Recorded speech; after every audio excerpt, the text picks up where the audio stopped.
Good morning, folks. I can't hear is my mic on? Well, I can't hear my earpiece. Oh, I got music. Is that why? Yeah. I always get nervous about the audio, folks. But thank you out there, because I'm your host, BKP. Good morning from the office, and you are... Wait a minute. I'm bad. Nationwide, man. Nationwide.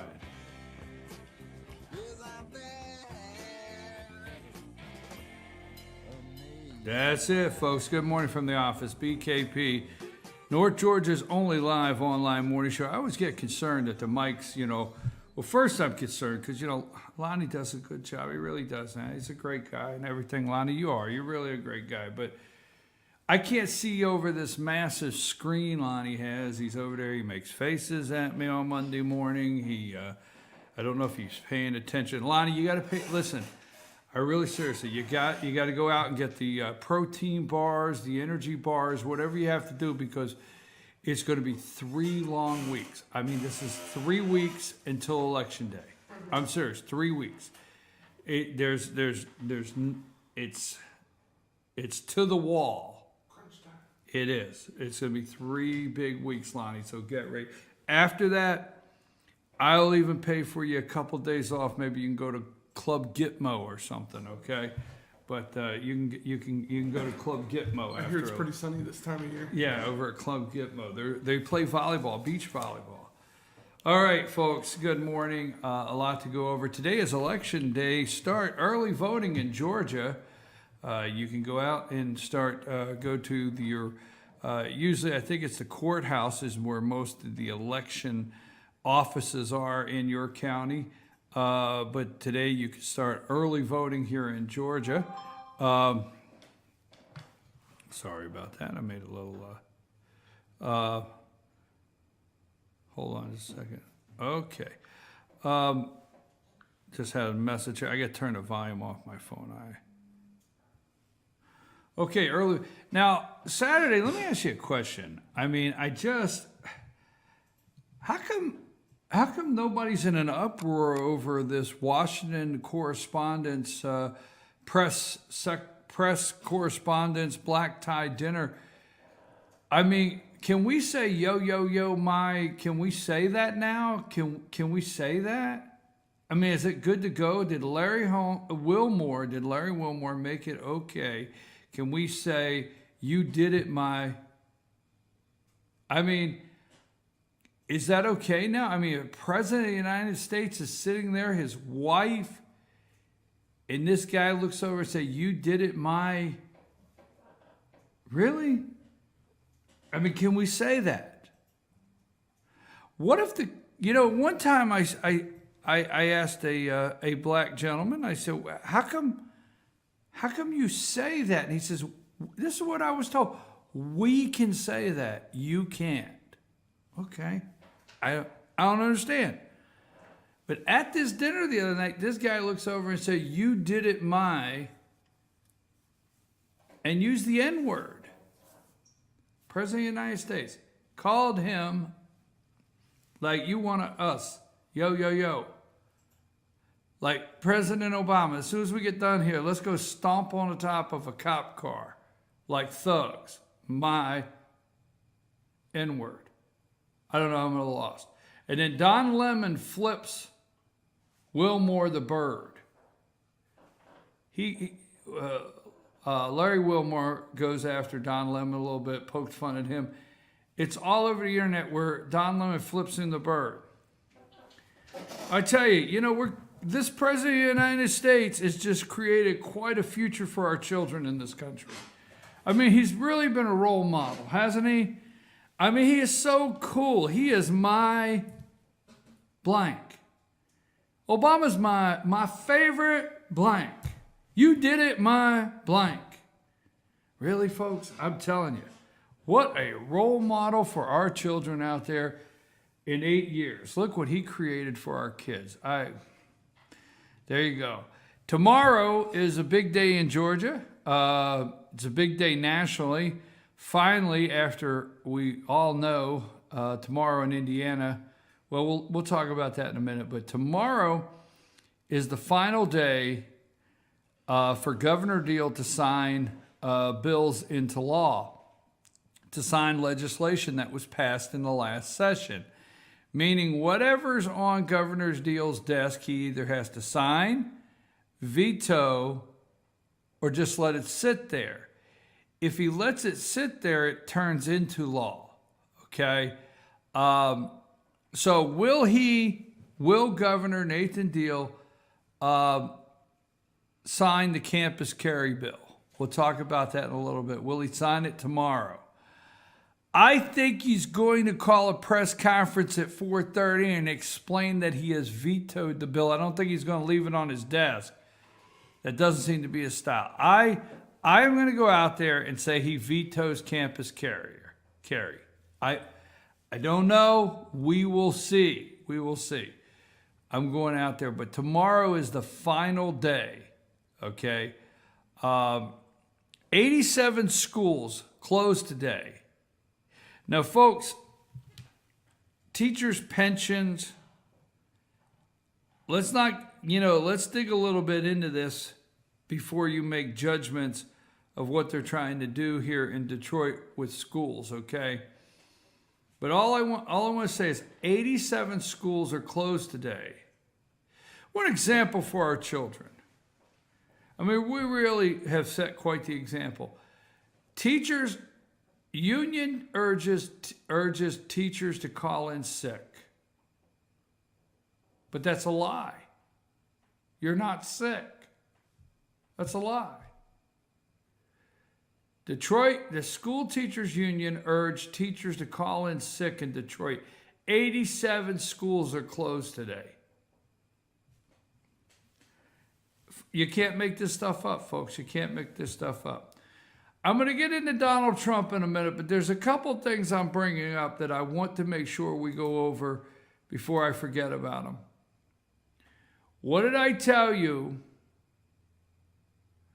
What did I tell you about Puerto Rico will default on $422 million debt payment today? In a television address made Sunday, Puerto Rico's governor, I can't pronounce his name, said the island's government development bank will not make a $422 million payment due to its creditors by the end of the business day Monday, according to Bloomberg. Puerto Rico will default on a $422 million bond payment, Bloomberg reported Sunday.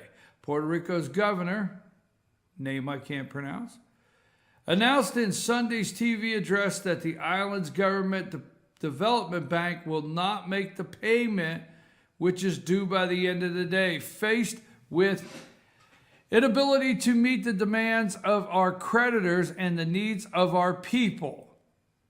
What's the balance? Listen to this quote. Faced with the inability to meet the demands of our creditors. It's not meeting the demands, it's paying the bills. You took out the loans. I'm serious, think of it. This is what this governor of Puerto Rico says. Faced with the inability to meet the demands of our creditors and the needs of the people. See, the people, it's needs. The creditors, it's demands. Okay? I had to make a choice, governor said. I decided that essential services for 3.5 million American citizens in Puerto Rico came first. So let's continue the welfare payments and let's continue all of the, you know what, Puerto Rico, they could have cleaned this mess up a long time ago, but who has told you for 6 months? I don't have time to go, we might go into some further detail later, but the House left Friday without taking any action. They didn't take any action Friday because they're having a hard time selling this. There's been an ad campaign that you've seen on TV that's been pretty effective. They're having a hard time selling this. Even if they rewrite the bankruptcy laws, they're afraid. They're trying to figure out how to write them without opening the door to Illinois and other states. See, Puerto Rico is a territory, but if they write the law to allow this territory to do what they're calling Super Chapter 9, what stops the state of Illinois? What stops other states from doing the same thing? What stops the states from making the payment, the demands, meeting the demands? You know, when you signed the paperwork and took all this money that they gave you, it wasn't that they didn't have a gun to your head. There was no demands. There was payment dates that you were expected to give the money back. Okay? Seriously. Anyhow, that is I wanted to bring that up because I've been talking about that for 6 months to keep an eye on Puerto Rico. Watch what happens today. Now, one more thing, going back to the White House Correspondents' Dinner. I want to go back to that just for a minute. Have you seen the spoof around the little skit going around the internet that John Boehner and Barack Obama did, you know, encouraging kids to smoke? Oh, for the children. The children. Yo, my blank, for the children. Flip you the bird for the children. Here, have a cigarette for the children. So anyhow, they did this skit, right, about what it's like to retire. And, you know, somebody said on one of the news shows yesterday, said, look at the way they did this little skit, John Boehner and the president. Could they have not gotten along like this? What if they could have got along this well when Boehner was there? Now listen to me close. This is what was said on a couple of these wackos on Sunday that sit around tables. If they could have got along like this when Boehner was there, what? Just think of what they could have accomplished if they could have got along like this. Just think of what they could have got done if John Boehner... Folks, Obama's done everything he's wanted. Boehner left with a parting gift. Remember Omnibus? That Paul Ryan continues to tell us the cake was baked. It was on his desk when he got there. Folks, I don't see where John Boehner and Barack Obama did not get along. They did not defund Planned Parenthood. They did not defund Obamacare. They did not end Obamacare. They increased spending. They increased the deficit. They gave him money for refugee resettlement. Where in the world do you get the impression that Obama and John Boehner didn't get along? Sorry, but that's just the bottom line. All right. Again, tomorrow will be the last day. Will Campus Carry survive? Now, they pushed and pushed on Ted Cruz yesterday. Chuck Todd did. Will you support the nominee? Now, this side of me, I understand Cruz not coming out the day before, 2 days before the Indiana primary and saying he would support Donald Trump as the nominee. I can understand that. But he kept pushing and pushing. And here's something that Cruz said. We are going to win with the delegates the American people elected. If you don't believe me, Google that. Cruz said, we are going to win. I'm going to beat Donald Trump. We are going to win with the delegates the American people elected, is what he said. Okay? All right. Cruz says Trump's nomination, we lose the country. If Trump's nominated, we lose the country. You know what? I find it interesting that everything hinges on Trump's nomination. The whole country is hinging on Trump's nomination. Because if he's nominated, we lose the Senate. If he's nominated, we lose the country. If he's nominated, we guarantee that the republic is, as it stands, as we know it, is over. Folks, I don't think Donald Trump is the reason the country's in the shape that it's in today. Okay? Just little Marco's on board. Little Marco says continually he will support the nominee. He said it once.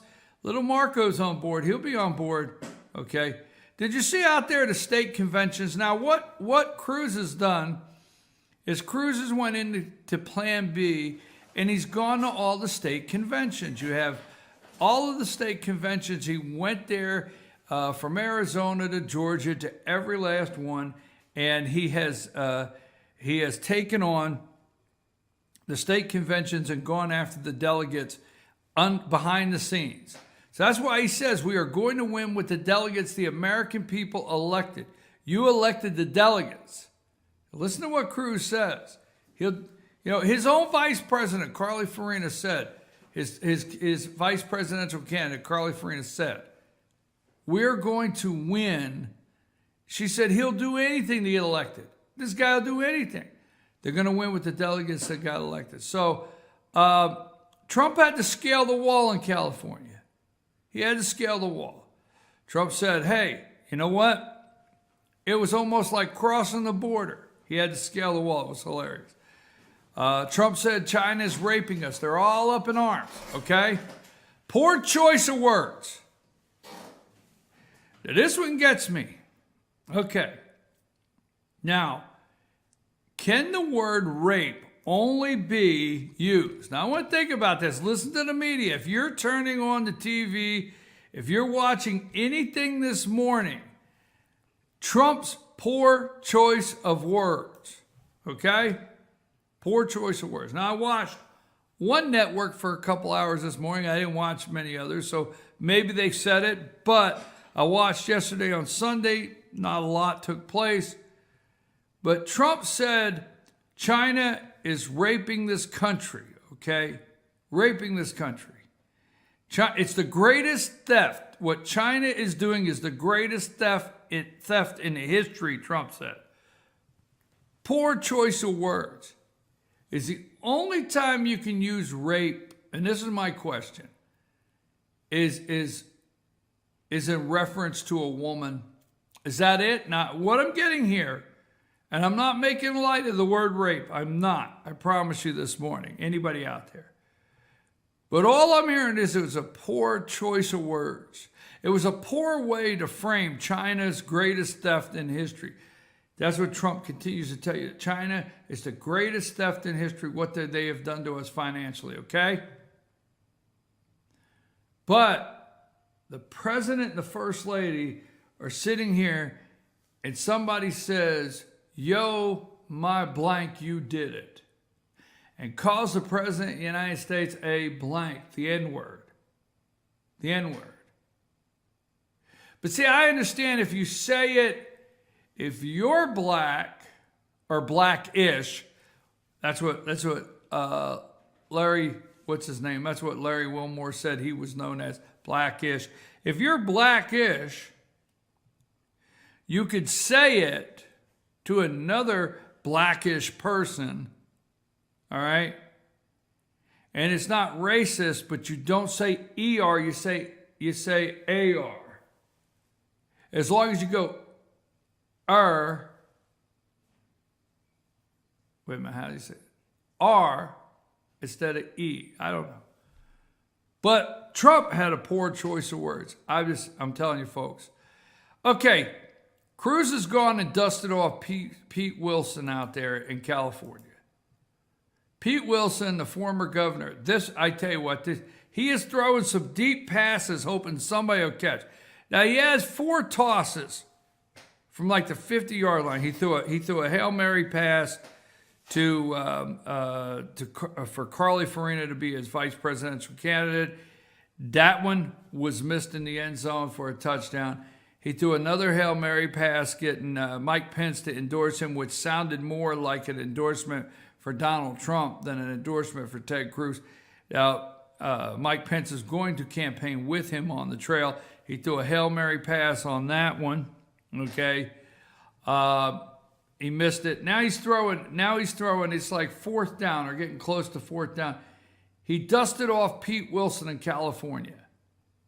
Even the people of California are wanting to know who that is.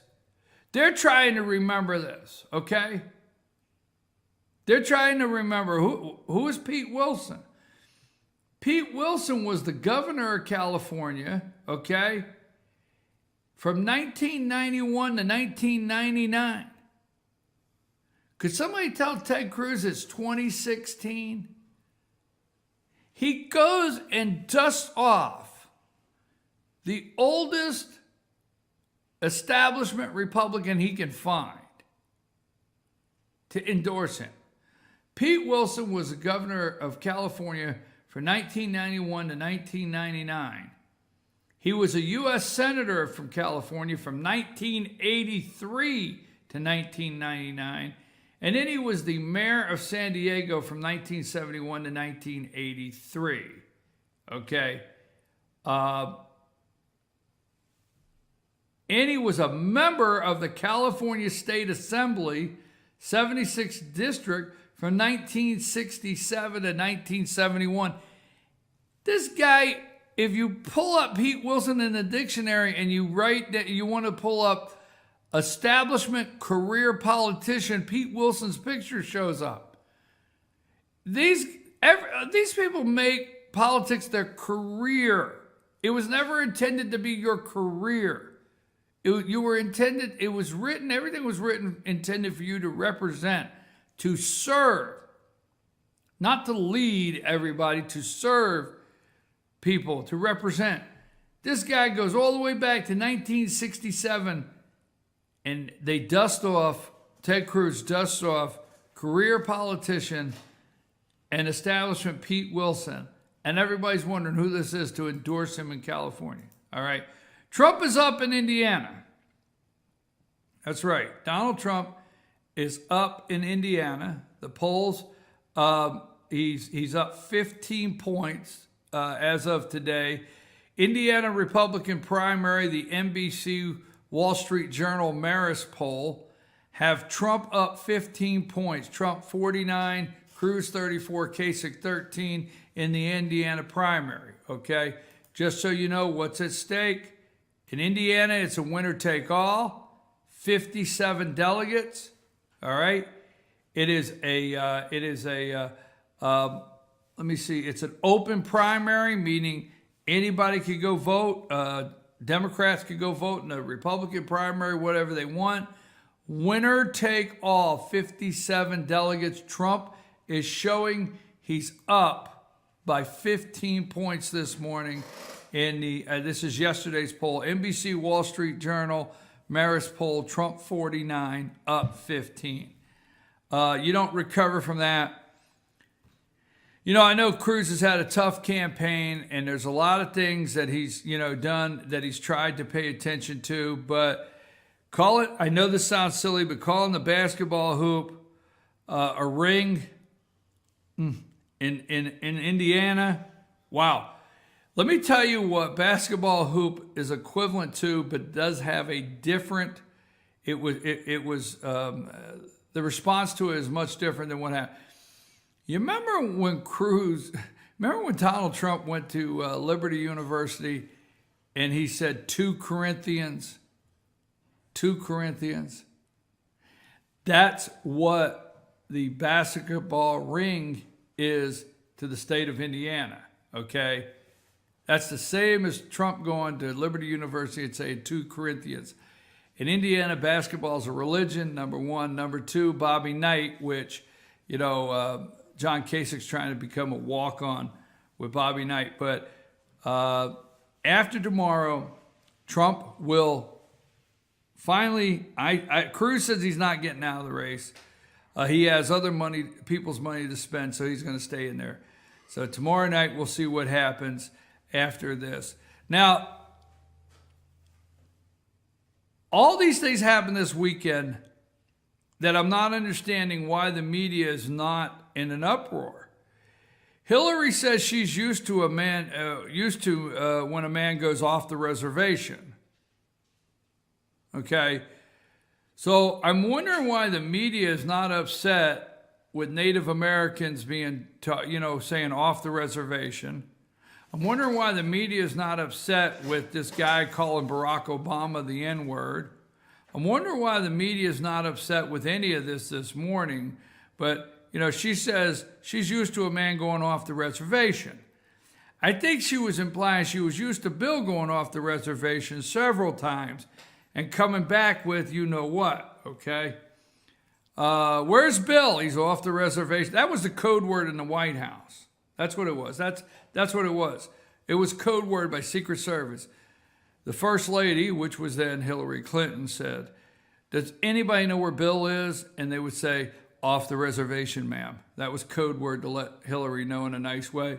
Bill was off the reservation. Bernie Sanders says Democrats are going to have a contested convention. That's right. Going to have a contested convention. That's what Bernie Sanders says.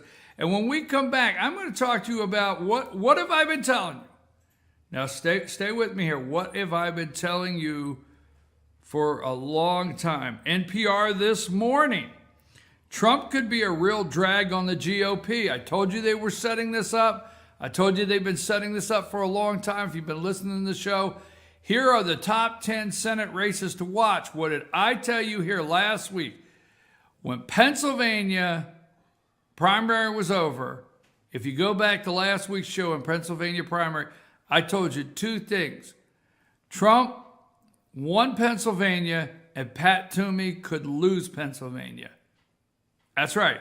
That's right. Toomey could lose Pennsylvania. Now, the interesting thing is the Senate races, a couple of the Senate races are in states that Trump won every county. If Pat Toomey is not out today in Pennsylvania and his campaign slogan isn't changed to "I want to help Donald Trump make America great again," you will lose. But the NPR story this morning, Trump could be a real drag on the GOP. Here are the top 10 Senate races to watch. We're going to go over that. Now, George is going to be in here at 9 o'clock with me. George will be here at 9. And as soon as we come back, it's Monday morning. As soon as we come back from break, we're going to have our health Monday morning. I have to do it, folks, on Monday. I gotta start the week out this way, so that way I'm on track for the week. So I like to do it on Mondays at 8:30. My health and fitness coach out here can be your health and fitness coach too. Carlene Ferguson will be with us at 8:30 right after these messages. And then when George gets in here, we're going to break down these Senate races. Let me give you a couple more things. There were forums this past weekend in Union County and Lumpkin County. I was at both of them Saturday. Lumpkin County, a Republican primary Senate candidate, said that Nathan Deal will pick your next senator. I'm going to explain that. We have the audio clip from that we're going to play. That this candidate says if you elect Johnny Isakson, you're actually asking Nathan Deal to give you the next senator. We'll explain that to you after this. But first, before we go to break, we want to thank our sponsors. If you'd like to call the show this morning in our 9 o'clock hour, 706-889-9700, 706-889-9700, or email us, chief@fetchernews.com. If you'd like to be a sponsor of our show, also get in touch with us or get your commercial to run on our network. Day Chevrolet, located in Jasper, down there on Highway 515. Circuit World. Go into Circuit World, promotional code fetchernews.com. L&L Beanery, your downtown Blue Ridge coffee shop. That's L&L Beanery. They have free Wi-Fi. And Salon 84 Hair and Color, located at West Church Street in Jasper. Make your appointment today, 706-253-9876. Salon 84 Hair and Color. Clock Tower Gifts and Boutique, located in Jasper. Lonnie, take us to break. When we come back, we'll be doing our AdvoCare Health and Fitness segment with Carlene Ferguson. We'll be right back after these messages.